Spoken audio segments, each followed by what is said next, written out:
जय हिंद। आज मैं आपको मध्य प्रदेश का अपवाह तंत्र पढ़ाने वाला हूँ। मध्य प्रदेश का अपवाह तंत्र किसी प्रकार के एग्जाम को क्वालिफाई करने के लिए जरूर पूछा जाता है। थोड़ी बहुत ही नहीं, चाहे कितना ही पूछे, लेकिन पूछा जरूर जाएगा। चाहे पटवारी एग्जाम हो, चाहे वन रक्षक हो, चाहे तट रक्षक हो, किसी प्रकार के एग्जाम की तैयारी करना है तो आपको अपवाह तंत्र पढ़ना पड़ेगा। मध्य प्रदेश का पढ़िए या फिर पूरे भारत का पढ़िए। तो आगे हम छोटी छोटी चीज़ों से स्टार्ट करते हैं, एक लंबी वीडियो की ओर पहुँचते हैं। तो मध्य प्रदेश का अपवाह तंत्र पढ़ना है, तो मध्य प्रदेश के अपवाह तंत्र पढ़ने के लिए चलिए स्टार्ट करते हैं अपनी वीडियो को। मध्य प्रदेश के अपवाह तंत्र को 6 भागों में बांटा गया है। मध्य प्रदेश के अपवाह तंत्र को 6 भागों में बांटा गया है। मध्य प्रदेश के अपवाह तंत्र को 6 भागों में बांटा गया है। भागों में बांटा गया है। ये क्वेश्चन सन 2017, यह क्वेश्चन सन 2017 के पटवारी के एग्जाम में पूछा रहा कि मध्य प्रदेश के अपवाह तंत्र को कितने भागों में बांटा गया है। तो मध्य प्रदेश के अपवाह तंत्र को 6 भागों में बांटा गया है। अब वो 6 भाग है कौन कौन से? नंबर पहला है गंगा यमुना अपवाह तंत्र। नंबर पहला है गंगा यमुना अपवाह तंत्र। गंगा यमुना अपवाह तंत्र। अपवाह तंत्र नंबर पहला गंगा यमुना अपवाह तंत्र। नंबर दूसरा नर्मदा अपवाह तंत्र। नंबर दूसरा नर्मदा अपवाह तंत्र। अपवाह तंत्र नंबर पहला है गंगा यमुना अपवाह तंत्र। नंबर दूसरा नर्मदा अपवाह तंत्र। नंबर तीसरा ताप्ती अपवाह तंत्र। नंबर तीसरा है ताप्ती।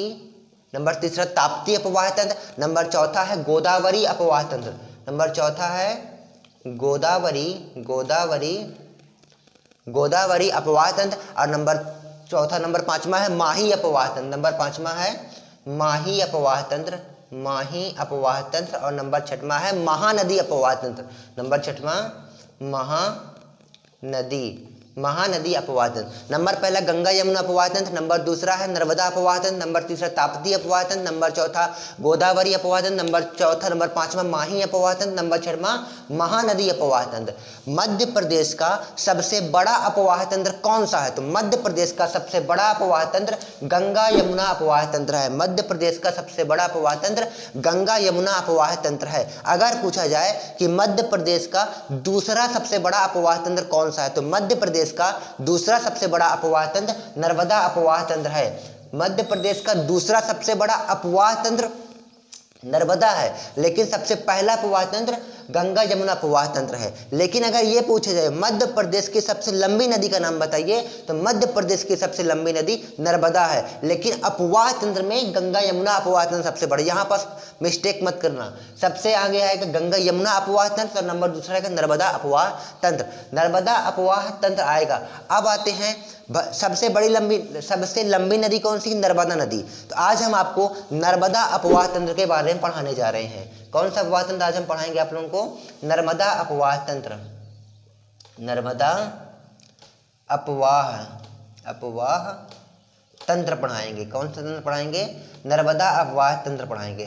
तो नर्मदा अपवाह तंत्र पढ़ाने से पहले आपको नर्मदा का इतिहास पता होना चाहिए और ये भी पता होना चाहिए नर्मदा उत्पन्न कहाँ से होती है। तो आज मैं आपको नर्मदा नदी इस ओरिजिन पॉइंट माना यहाँ पास से स्टार्ट होती है बहना नर्मदा, इसका पूरा भी जन्म पूरा बताऊंगा। तो आगे हम नर्मदा अपवाह तंत्र बता दें। ये नर्मदा अपवाह तंत्र पढ़ाना है अपन को। ये है नर्मदा अपवाह तंत्र। बस 2 पल की देरी और काम है जरूरी। ये है नर्मदा अपवाह तंत्र।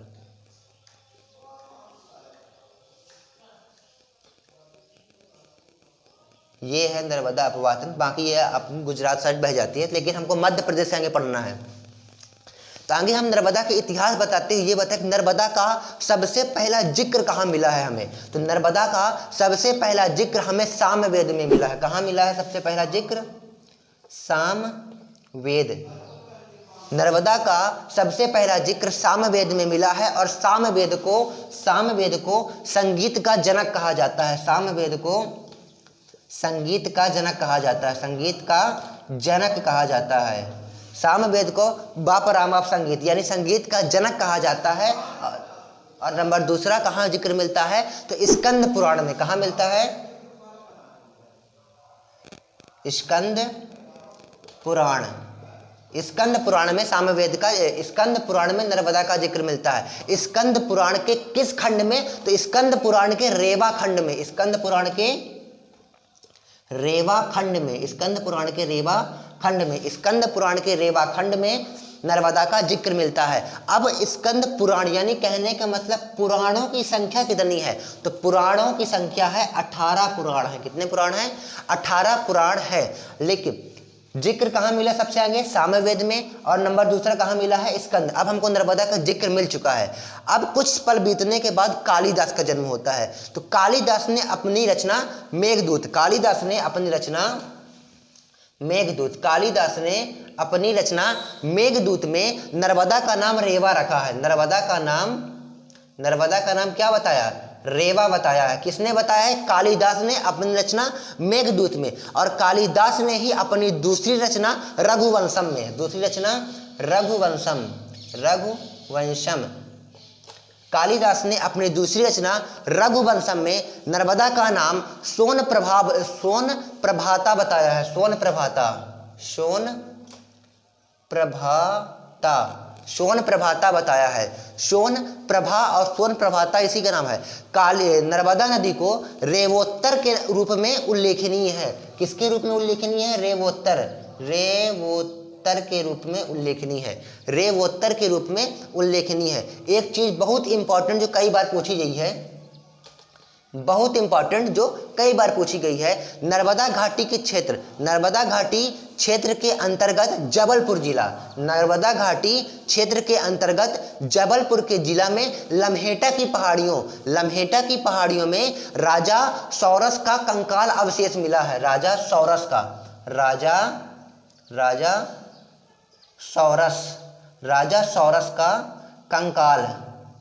कंकाल अवशेष मिला है। कहाँ मिला है? नर्मदा घाटी के निकट जबलपुर में लम्हेटा की पहाड़ी के पास, जबलपुर के लम्हेटा की पहाड़ी के पास राजा सौरस का कंकाल मिला है। राजा सौरस का कंकाल, अब कौन रहा राजा सौरस? अच्छा भी सन बता दे किस सन में मिला है। तो राजा सौरस का कंकाल सन 1982 से 1984 के बीच मिला है। 1982 से 1984 के बीच राजा सौरस का कंकाल मिला है। किसने खोज की? किसने खोज की थी? कमेंट करिए।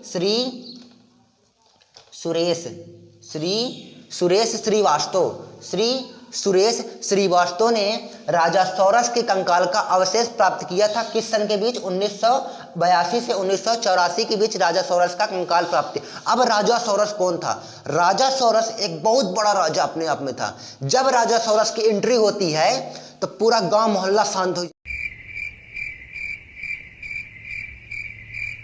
जाता, अपने गली खिड़की दरवाजे बंद कर लेते, इतना अच्छा राजा रहा हो। और उस राजा का नाम क्या है? राजा सौरस। अब बताता हूं नाम क्या है और कहां से है। राजा सौरस एक मांसाहारी डायनासोर है।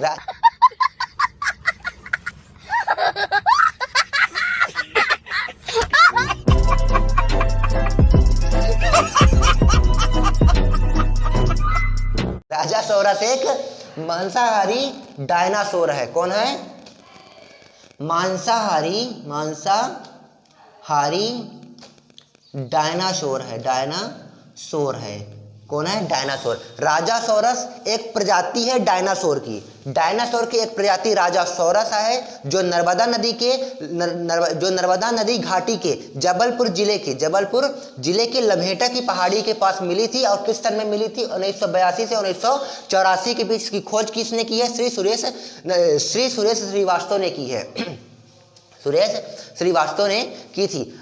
लम्हेटा की पहाड़ियों में मिला है। अब आगे पॉइंट को बढ़ाते हुए, किस नदी घाटी में अगर पूछा जाए, किस नदी घाटी में भारत का पहला मानव कंकाल, किस नदी घाटी में भारत का पहला मानव कंकाल मिला है? तो आपको बताना है नर्मदा घाटी में। किसमें मिला है? नर्मदा घाटी में मानव का पहला कंकाल, भारत में मानव का पहला कंकाल नर्मदा घाटी में मिला। वह कहाँ मिला? खोपड़िया। कहाँ मिला? मनुष्य की खोपड़िया मिली थी। कहाँ मिली थी? खोपड़ी मिली थी। क्या मिली? मनुष्य की खोपड़ी मिली थी। अब आगे बता रहे हैं, मनुष्य को जानवरों को पालने का प्रूफ मतलब होता है प्रूफ, जानवरों को पालने का प्रूफ कहाँ मिलता है? नर्मदा घाटी में ही मिलता है। क्योंकि एक समय खुदाई करने के बाद पता चला था कि एक लहास में एक मनई की लाश थी। एक ही कब्र में एक मनई की लाश, साथ में एक पिलई की लाश थी, इससे हमको ये पता चलता है कि नर्मदा घाटी में ही मनुष्य जानवरों को पाला करते थे, है भी, ये नहीं कि अभी नहीं पाल रहे, अभी भी पाल रहे हैं। लेकिन सबसे पहला प्रूफ कहाँ मिला है? तो नर्मदा घाटी में पहला प्रूफ मिला है। ये है नर्मदा नदी। अब आते हैं नर्मदा नदी का उत्पन्न यानी कि जन्म।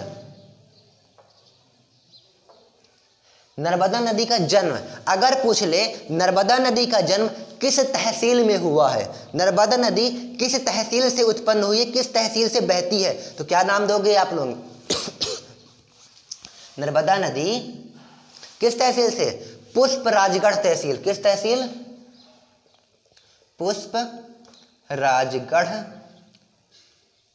पुष्पराजगढ़ तहसील। पुष्पराजगढ़ तहसील से नर्मदा नदी का उद्गम होता है। अगर बोल दे किस जिले से, तो बोलना अनूपपुर जिले। कौन सा जिला था?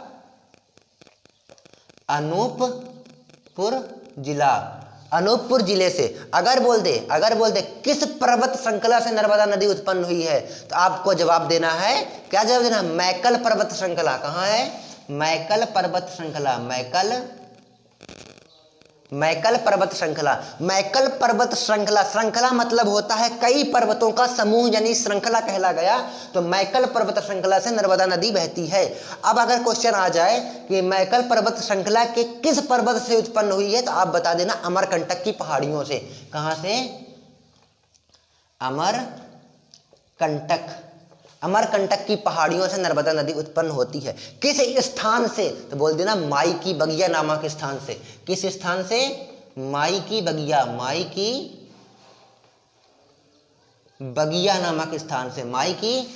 नामक स्थान से नर्मदा नदी उत्पन्न हुई है। बोल देना, अगर बोले किस कुंड से, किस सरोवर से, तो आप बोल देना सरस्वती सरोवर से। किस सरोवर से? सरस्वती सरोवर से नर्मदा नदी उत्पन्न होती है। अगर पूछ ले नर्मदा नदी की टोटल लंबाई कितनी है, तो बोल देना नर्मदा नदी की कुल लंबाई कितनी है? तो टोटल लंबाई मध्य प्रदेश की गलती से भूल गया, सॉरी। नर्मदा नदी की कुल लंबाई 1213 किलोमीटर है। अगर पूछ ले कि मध्य प्रदेश में नर्मदा नदी की लंबाई बताइए, तो मध्य प्रदेश में नर्मदा नदी की लंबाई हो जाएगी 1077 किलोमीटर। 1077 किलोमीटर, यानी यहां से लेकर के यहां तक नर्मदा नदी 1077 किलोमीटर बहती है। अगर आपसे पूछ ले नर्मदा नदी मध्य प्रदेश के कितने जिले से बहती है, तो नर्मदा नदी मध्य प्रदेश के 16 जिलों से बहती है। 16 जिलों से बहने का काम करती है। अगर आपको पूछ ले नर्मदा नदी का कुल कितना क्षेत्र मध्य प्रदेश में रहती है, तो बोल देना 89.9% नर्मदा नदी मध्य प्रदेश में रहती है। बाकी बची हुई गुजरात और महाराष्ट्र होते हुए चली जाती खाड़ियों में।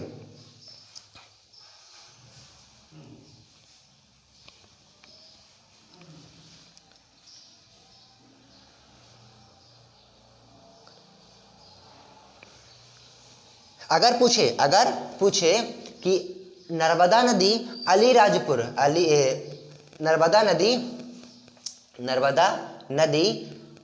अनूपपुर से अलीराजगढ़ तक, नर्मदा नदी की अनूपपुर से अलीराजगढ़ तक की टोटल लंबाई कितनी है, तो अनूपपुर से अलीराजगढ़ तक की लंबाई 1077 किलोमीटर है। 1077 किलोमीटर है। अगर पूछ ले नर्मदा नदी की कितनी सहायक नदियां हैं, तो नर्मदा नदी की टोटल 41 सहायक नदियां हैं। मध्य प्रदेश की टोटल नर्मदा नदी की कुल 41 सहायक नदियां हैं। सहायक हेल्पिंग रिवर,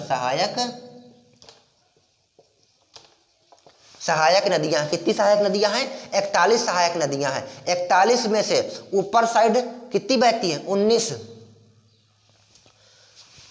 नदियां ऊपर साइड, यानी ऊपर यानी कि दायां साइड है वो, दायां।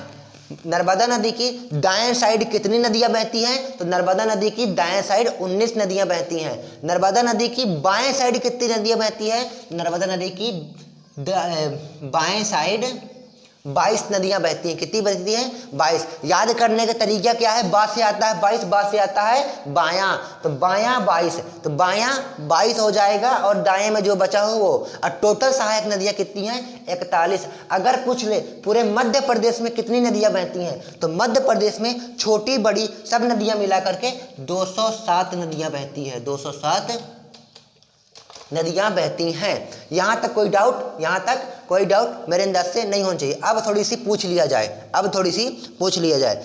मध्य प्रदेश के अपवाह तंत्र को कितने भागों में बांटा गया है? मध्य प्रदेश के अपवाह तंत्र को 6 भागों में बांटा गया है। मध्य प्रदेश का सबसे बड़ा अपवाह तंत्र कौन सा है? तो मध्य प्रदेश का सबसे बड़ा अपवाह तंत्र गंगा यमुना अपवाह तंत्र है। मध्य प्रदेश का दूसरा सबसे बड़ा अपवाह तंत्र कौन सा है? तो मध्य प्रदेश का दूसरा सबसे बड़ा अपवाह तंत्र नर्मदा अपवाह तंत्र है। मध्य प्रदेश का दूसरा सबसे बड़ा अपवाह तंत्र है नर्मदा अपवाह तंत्र। मध्य प्रदेश को अपवाह तंत्र को कितने भागों में बांटा गया है? तो 6 भागों में बांटा गया है। नर्मदा नदी की कुल लंबाई कितनी है? तो 1213 किलोमीटर। 1213 किलोमीटर। मध्य प्रदेश में नर्मदा नदी की कुल लंबाई कितनी है? तो मध्य प्रदेश में नर्मदा नदी की लंबाई 1077 किलोमीटर। राजा सौरस का कंकाल कहाँ मिला है? राजा सौरस का कंकाल जबलपुर की लम्हेटा की पहाड़ियों में मिला है। किस सन में मिला है? 1982 से 1984 के बीच मिला है। किसने खोज की? तो श्री सुरेश श्रीवास्तव ने खोज की थी। श्री सुरेश श्रीवास्तव ने खोज की थी। अब नर्मदा नदी को किन किन नामों से जाना जाता है? थोड़ी सी यहाँ पर नाम की चर्चा कर लेते हैं नर्मदा नदी की। तो नर्मदा नदी के नाम कौन कौन से हैं? नर्मदा नदी के नाम कौन कौन से हैं? तो नर्मदा नदी का पहला नाम हम क्या बताएंगे? ये शिवपुत्री है। क्या नाम दिया जाता है? शिवपुत्री। शिवपुत्री नाम है। और क्या नाम है? और तो जवाब देना शंकरी। क्या नाम है? शिवपुत्री नाम है इसका, शंकरी नाम सॉरी शिवपुत्री शंकरी। मैकाल पर्वत से उत्पन्न हुई तो मैकल सुता के नाम से जाना जाता है। मैकल सुता के नाम से जाना जाता है। शिवपुत्री मैकल सुता। कुंवारी के नाम से, आधा का बड़ा हुआ बड़ी री, कुंवारी, क्योंकि नर्मदा ही एक ऐसी नदी है जिससे कोई भी नदी आकर नहीं मिलती है। नर्मदा अपनी सहायक करती है, हेल्पिंग रिवर, लेकिन कोई दूसरी नदी नर्मदा पर आकर नहीं मिली है, तो नर्मदा इसलिए कुंवारी नदी के नाम से भी जाना जाता है। और क्या नाम है? नामदासो। एक अच्छा चीज है नामदासो। ये क्वेश्चन कई बार आ चुका है। नामदासो नर्मदा नदी का क्या नाम है? कई ऑप्शन में दिया रहेगा और आपको एक ऑप्शन दे देगा नामदासो, तो आपको नामदासो लगाना है। क्योंकि क्या हुआ, कोई दिक्कत नहीं। अरे नामदासो भी नर्मदा नदी का ही नाम है बेटा। नर्मदा नदी का ही नाम नामदासो है। नर्मदा नदी का नाम नामदासो, लेकिन इस नामदासो नाम किसने दिया? तो नामदासो नाम टालमी ने दिया था। किसने दिया था? टालमी। या फिर क्वेश्चन घुमा दे इस तरह का घुमा देगा कि टालमी नाम नर्मदा नामदासो, नर्मदा नदी का नाम नामदासो किसने दिया था? तो टालमी ने नर्मदा का नाम नामदासो दिया था। आज ये हमारी छोटी सी वीडियो मध्य प्रदेश के अपवाह तंत्र का एक पार्ट कवर करी है। कल हम नेक्स्ट पार्ट बढ़ाएंगे आपको गंगा यमुना अपवाह तंत्र, जो मध्य प्रदेश का सबसे बड़ा अपवाह तंत्र है। जय हिंद।